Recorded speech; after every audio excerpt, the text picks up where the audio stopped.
তো বন্ধুরা, আশা করি আপনারা সবাই ভালো আছেন। আমরা কথা বলছিলাম অফ পেজ এসইও এবং কন্টেন্ট মার্কেটিং নিয়ে। তো এক্ষেত্রে আমাকে কয়েকজন হোয়াটসঅ্যাপে মেসেজ করেছেন যে এটা করার পরে ক্লায়েন্টকে কিভাবে প্রুফ দিব।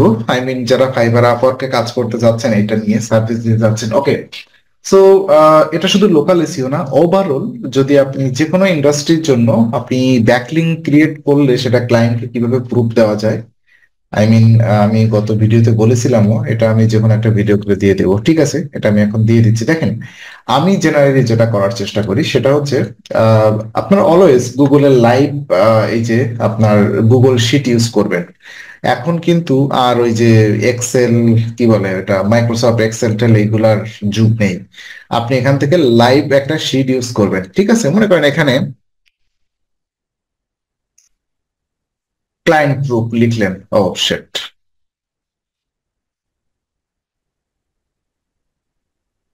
আপনি এখানে একটা নাম লিখলেন, যা হোক, যে ক্লায়েন্টের নাম হোক। হ্যাঁ, লেখার পরে আমরা এখানে কি করব? ফার্স্ট অফ অল, এখানে একটা রো তৈরি করেন আপনি। যেমন আপনি এখানে সিরিয়াল দিতে পারেন, নাও দিতে পারেন, তাই না? তো এখানে আপনি দেন টাইপ। আমি যেটা করি সবসময়, টাইপ দেই, মানে কোন টাইপের ব্যাকলিঙ্ক আপনি ক্রিয়েট করতেছেন। মনে করেন আপনি এখানে প্রথমে 50টা প্রোফাইল ব্যাকলিঙ্ক ক্রিয়েট করতেছেন, অথবা টাইপ যদি আপনি এখানে নাও দেন, ইটস ওকে। আপনি এখানে মনে করেন 50টা প্রোফাইল ব্যাকলিঙ্ক ক্রিয়েট করতেছেন, তাহলে এইখানে টাইপ লিখে দেন। এখানে প্রোফাইল ব্যাকলিঙ্ক আলাদা আরেকটা শিট নেন, সেখানে হচ্ছে আপনার কি হতে পারে, স্পেশালি আপনি ন্যাপ সাজেশন দিয়ে দিবেন, তাই না? এইভাবে আপনি করতে পারেন, এটা আপনার চয়েস। তো আমি যেভাবেই করেন না কেন, আমি এখানে টাইপ দিলাম। ধরেন কথার কথা এখানে টাইপ দিচ্ছি, কারণ যেহেতু এভরি মান্থে আপনি দিবেন, এভরি মান্থে 10-15টা করে দিবেন, সো এত প্যারা নেওয়ার কিছু নেই। টাইপ দিলাম এখানে। তারপরে এখানে দিবেন ডেস্টিনেশন।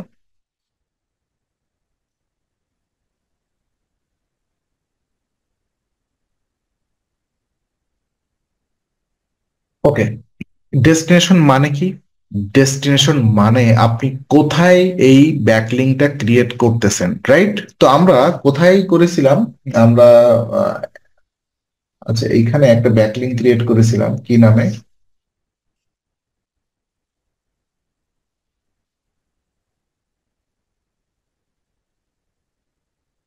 অ্যাবসেন্স, না? রাইট,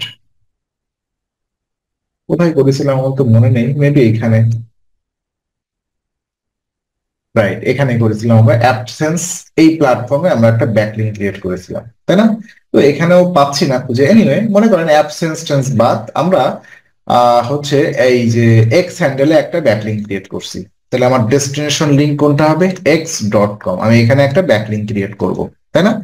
ডেস্টিনেশন লিঙ্ক, আমি ওখানে একটা ব্যাকলিং ক্রিয়েট করব। তাহলে আমি ডেস্টিনেশন লিঙ্ক এখানে দিয়ে দিবেন এইভাবে। টাইপ কি এটা? এটা মনে করেন প্রোফাইল ব্যাকলিং, তাই তো? Profile backlink type list. তো মনে করেন আপনি এখানে এইভাবে 10টা ডেস্টিনেশন, 10টা ব্যাকলিং ক্রিয়েট করতেছেন। সব এক্স না, একটা এক্স, একটা ফেসবুক হতে পারে, একটা টুইটার হতে পারে, এইভাবে। তাহলে এখানে আপনি সবগুলো এটা প্রোফাইল ব্যাকলিং হিসেবে এইভাবে অ্যাসাইন করে দিবেন। ঠিক আছে, এখানে ফরম্যাটটা চেঞ্জ করে দেন, এখানে একটা অ্যালাইনমেন্ট করে দেন, মিডিল অ্যালাইনমেন্ট। তাহলে এখানে কিন্তু আপনি এই প্রোফাইল ব্যাকলিং করতেছেন, তাই না? কোথায় কোথায় করতেছেন সেই লিঙ্ক গুলো আপনি এখানে হ্যাক করে দিয়ে দেন।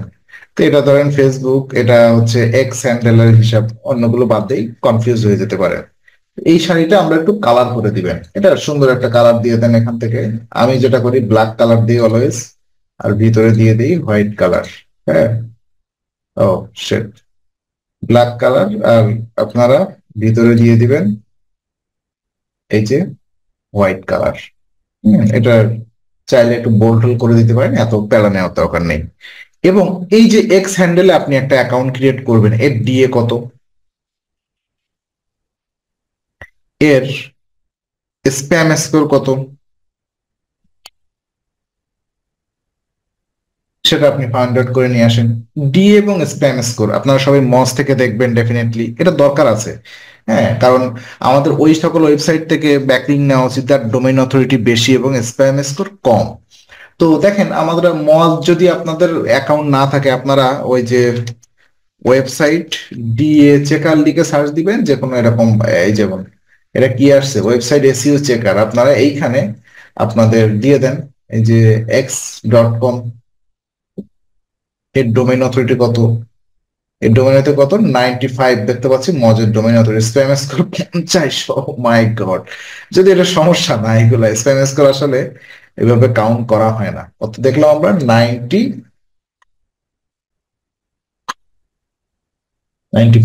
স্প্যাম স্কোর 50%, তাই না? ব্যাস। তারপরে স্প্যাম স্কোরের পরে আপনি এটা করতে পারেন target URL. Target URL, target URL মানে কি? আপনি আপনার ওয়েবসাইটের কোন পেজটা ব্যাকলিঙ্ক করতেছেন। ঠিক আছে, আমাদের ওয়েবসাইটে তো শত শত পেজ হবে একটা সময়, আলাদা আলাদা যে পেজগুলো হবে, মানি পেজগুলো, সেগুলো তো ব্যাকলিঙ্ক করতে হবে। এটা নাহলে প্রোফাইল ব্যাকলিঙ্ক। যখন আমরা অন্য অন্য গেস্ট পোস্টিং করব, অথবা আপনাদের হচ্ছে আর্টিকেল সাবমিশন করব, কোশ্চেন আনসার ব্যাকলিঙ্ক করব, ডিফারেন্ট ধরনের ব্যাকলিঙ্ক আছে, তখন আমরা কি করব, আলাদা আলাদা টার্গেট ইউআরএল থাকবে। এখানে আপনি আপনার ওয়েবসাইটের টার্গেট ইউআরএল দিয়ে দেন। মনে করেন আমার ওয়েবসাইটের হোম পেজটা, হ্যাঁ, প্রোফাইল পিকচার, প্রোফাইল ব্যাকলিঙ্কে তো হোম পেজই হওয়া উচিত, তাই না? টার্গেট ইউআরএল আমি এটা দিলাম। ক্লিয়ার? আচ্ছা, এইগুলো একটু সেন্ট্রালাইজ করে দেই, বেটার দেখা যাবে। ওকে, টার্গেট ইউআরএল দিবেন। এটা কিওয়ার্ড, ডেফিনেটলি আপনার কিওয়ার্ড দিতে হবে। কিওয়ার্ড না দিলে কিন্তু হবে না। কারণ আমি দিলাম এসইও এক্সপার্ট ইন বাংলাদেশ। এখানে আমার কিওয়ার্ড হচ্ছে অর্গানিক, যাই হোক আমি দিয়ে দিলাম আর কি। বুঝে নেন আপনারা, কিওয়ার্ডটা এখানে দিয়ে দিবেন, তাই না? এবার দেন আপনার অ্যাক্সেস, ইমেইল, ইউজার।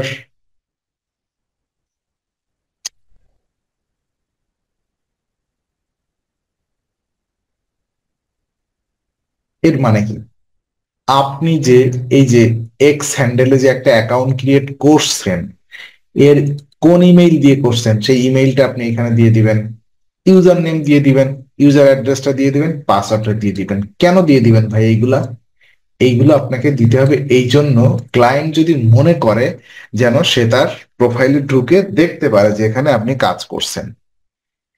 আলাদা আলাদা ক্লায়েন্টের জন্য আপনাকে আলাদা আলাদা ইমেইল ম্যানেজ করে আলাদা আলাদা প্ল্যাটফর্মে অ্যাকাউন্ট ক্রিয়েট করতে হবে। দেখেন, এটা তো কোনো সম্ভব নয় যে 5টা ক্লায়েন্টের জন্য আপনি প্রোফাইল ব্যাকলিংক করলেন এক্স হ্যান্ডেলে, একই প্রোফাইলে। সম্ভব এটা না। 5টা প্রোফাইলের জন্য তাদের আলাদা আলাদা বিজনেস নেম থাকবে, বিজনেস আলাদা আলাদা ক্যাটাগরি থাকবে, আলাদা আলাদা কিওয়ার্ড থাকবে।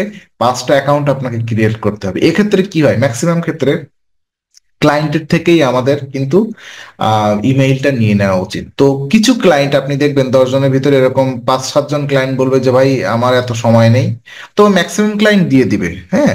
আর কিছু ক্লায়েন্ট বলবে যে ভাই আপনি নিজের মতো করে ম্যানেজ করে নেন, অথবা বিভিন্ন ওই যে টেম্প মেইল দিয়েও এটা করা যায়। তবে টেম্প মেইল দিয়ে না করাটা বেটার, কারণ ওইটা এ আজ আছে কাল নেই। তো আপনি কি করবেন, এখানে একটা ইমেইল অ্যাড্রেস, ইউজার, পাসওয়ার্ড দিয়ে দিবেন, যেন ক্লায়েন্টের মানে যার জিনিস তার কাছে যেন বেটার একটা রেকর্ড থাকে। তারপরে আপনি এখানে প্রোফাইল ইউআরএল অথবা লাইভ প্রোফাইল দিয়ে দিতে পারেন, অথবা লাইভ ইউআরএল দিয়ে দিতে পারেন। ঠিক আছে, লাইভ ইউআরএল মানে কি?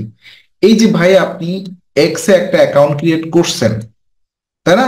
অ্যাকাউন্ট ক্রিয়েট করে যে ব্যাকলিংক করছেন, এটাকে এক্স এর ইউআরএলটা, প্রোফাইল ইউআরএল যেটা, সেটা আপনাকে দিতে হবে। যেমন আমার এক্স এর প্রোফাইল ইউআরএল হচ্ছে এটা। সো এটাকে আমি এখানে অ্যাড করব। কেন অ্যাড করব? এখানে অ্যাড করলে যেন ক্লায়েন্ট এর মধ্যে এসে ঢুকে দেখতে পারে যে ও আচ্ছা, দেখি কোথায় ব্যাকলিং করছে, এখানে। এখন ক্লায়েন্ট তো আর এসইও এক্সপার্ট না। ক্লায়েন্ট কখনো কখনো এখানে আসবে, ঠিক আছে, এসে দেখবে এখানে ব্যাকলিং কই, মাথা খারাপ হয়ে যাবে। ডেফিনেটলি মাথা খারাপ হওয়ারই কথা, ক্লায়েন্ট তো আর এসইও এক্সপার্ট না। সো আমরা ক্লায়েন্টকে একটা রিপোর্ট দিব স্ক্রিনশট দিয়ে। আপনারা সবাই লাইভ শট স্ক্রিন এটা ইউজ করবেন। লাইভ শট, এই যে স্ক্রিন, আপনি এখান থেকে একটা স্ক্রিনশট নেন, লাইভ শট স্ক্রিনশটটা, স্ক্রিন কন্ট্রোলটা নিবেন। সরি, কি বলে, স্ক্রিনশট, পাগল হয়ে যাচ্ছে। এই যে মনে করেন এখানে আমি একটা রেড মার্ক করলাম, এই হচ্ছে আমি ব্যাকলিং করছি। করার পরে এই ইউআরএলটা এখান থেকে আপনি ডাউনলোড করেন। প্রোফাইলটা ডাউনলোড না, এরা একটা ইউআরএল দেয়, লাইভ ইউআরএল। এই যে এই ইউআরএলটা আপনি এখানে দিয়ে দেন যে ভাই তুমি বুঝবা না কেন, দেখো এখানে স্ক্রিনশট লিখে দেন আপনি, এস সি আর,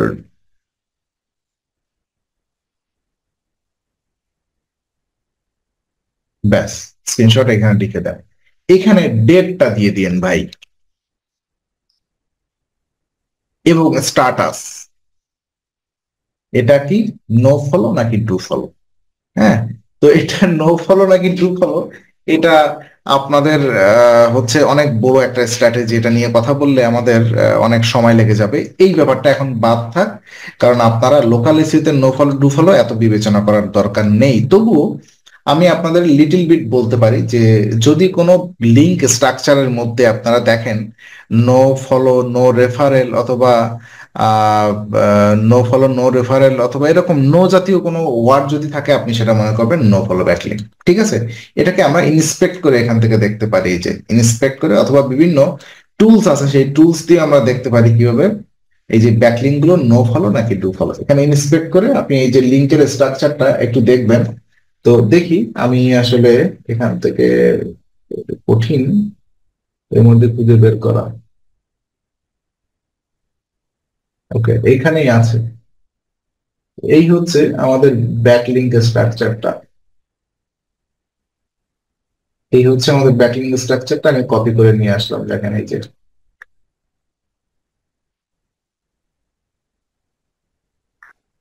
না এটা না, এটা হচ্ছে সেটা এ, এই ব্যাকলিঙ্ক স্ট্রাকচার এ অ্যাট্রিবিউটের মধ্যে থাকে, কিন্তু এখানে এটা না।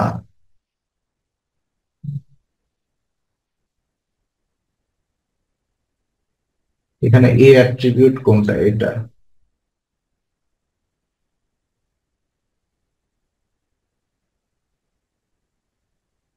আচ্ছা, এখানে একটু কমপ্লেক্স মনে হচ্ছে। আমি যদি অন্য কোথা থেকে আপনাদের বোঝানোর চেষ্টা করি, সাপোজ আপনি যদি ফেসবুকে যাই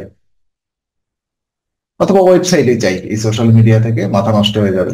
মনে করেন আমি ওয়েবসাইটে যাচ্ছি, যে কোনো একটা ব্যাকলিঙ্কে, ব্যাস এটা। অথবা আরো বেটার এক্সাম্পল দেওয়ার জন্য, নো ফলো ডু ফলো দুইটাই দেখানোর জন্য আমি যদি একটু অন্য কোথাও যাই, মনে করেন এই একটা, এখানে পাবো কিনা জানি না। ব্যাস, এই যে দেখেন গুগল জন মুলার, এখানে যদি আপনি ইন্সপেক্ট করেন তাহলে একটা আপনি লিঙ্ক স্ট্রাকচার পাবেন। এখানে যে অ্যাঙ্কর টেক্সটটা করা হয়েছে এটার উপরে, এই হচ্ছে এ ট্যাগের মধ্যে এইচ আর ইয়ে অ্যাট্রিবিউট দিয়ে এখানে একটা লিঙ্ক স্ট্রাকচার তৈরি হয় সব ব্যাক লিঙ্কে। এর ভিতরে যদি আপনি কোথাও পান নো ফলো, এই যে দেখেন এখানে লেখা আছে নো ওপেনার, তার মানে এটা নো ফলো ব্যাক লিঙ্ক।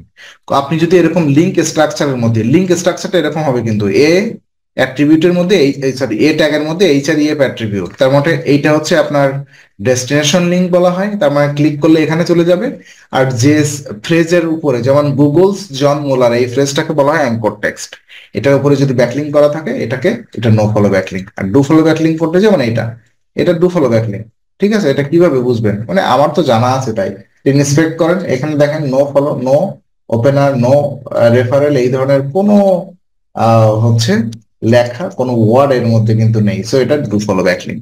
এভাবে আপনারা চেক করবেন। অথবা এর বিভিন্ন, আচ্ছা, ইয়ে আছে, আই মিন আপনারা এটা কিভাবে চেক করতে পারেন যে কোনটা নো ফলো কোনটা ডু ফলো? এর জন্য আমাদের যে বিভিন্ন এক্সটেনশন আছে, হ্যাঁ, সেই এক্সটেনশন দিয়ে আমরা কিন্তু এটা চেক করতে পারি। রাইট, এই যে অটোমেটিক ব্যাকলিঙ্ক চেকার অথবা চেক মাই লিস্ট, এটা দিয়ে করা যায়। দেখেন আমরা যদি যে কোনো একটা পেজ এইভাবে ওপেন করি এবং এখানে কোনটা নো ফলো কোনটা ডু ফলো এটা দেখার চেষ্টা করি, এই যে অটোমেটিক ব্যাকলিঙ্ক চেকার, এটা দিয়ে দেখতে পারেন। তো এখানে দেখেন এইগুলা, এগুলো কিন্তু সব নো ফলো ব্যাকলিঙ্ক। আর এই যে রেড গুলো, এগুলো সব ডু ফলো ব্যাকলিঙ্ক। ঠিক আছে, যে কোনো একটা চেক করে দেখতে পারেন। আপনি টেকনিক্যাল আছে এটার উপরে ক্লিক করেন, দেখেন এখানে নো ফলো নো রেফারেল এইগুলো কিছুই পাবেন না আপনি। ঠিক আছে, তো এইভাবে অটোমেটিক ব্যাকলিঙ্ক চেকার, সে হচ্ছে এক্সটেনশন হচ্ছে এরকম, অটোমেটিক ব্যাকলিঙ্ক চেকার লিখে সার্চ করবেন, এটা চলে আসবে। ঠিক আছে, এটা দিয়েও চেক করতে পারবেন আপনার ব্যাকলিঙ্কটা নো ফলো কিনা টু ফলো। যদি নো ফলো হয় এখানে নো ফলো লিখবেন, টু ফলো হলে এখানে টু ফলো লিখবেন। এইভাবে জেনারেলি আপনি একটা ব্যাকলিঙ্ক লিস্ট এভাবে ক্লায়েন্টের কাছে শেয়ার করতে পারেন। এটা যদি চান একটু আরো একটু বেটার ইয়ে করে দেন, পোল করে দেন, দেখেন আরো সুন্দর দেখা যাচ্ছে। সো এইভাবে এটাকে জাস্ট আপনি এখান থেকে লিস্টটা শেয়ার করে দিবেন। ক্লায়েন্ট যদি পছন্দ না করে অবশ্যই এটাকে আবার আপডেট করে নেবেন। ঠিক আছে, তো এইভাবে আপনারা চাইলে কিন্তু একটা বেটার ক্লায়েন্টকে দিতে পারবেন। এটা আমরা বন্ধ করে দেই। ক্লায়েন্টকে আপনারা একবার রিপোর্টিং করতে পারবেন, যে তার ব্যাকলিং রিপোর্টিংটা। ঠিক আছে, ওকে, ধন্যবাদ। নেক্সট ক্লাসে আমরা কথা বলবো এসইওর যে পরবর্তী পার্ট গুলো আছে। আমরা মনে হয় এখনো সেই গুগল সার্চ কনসোল টুল অ্যানালাইটিক্স এগুলো নিয়ে কথা বলিনি, এগুলো নিয়ে কথা বলবো নেক্সট ক্লাসগুলোতে। তারপরে আই থিঙ্ক আর 2-4টা ক্লাসের মধ্যে আমাদের কোর্স শেষ হয়ে যাবে। ধন্যবাদ সবাইকে।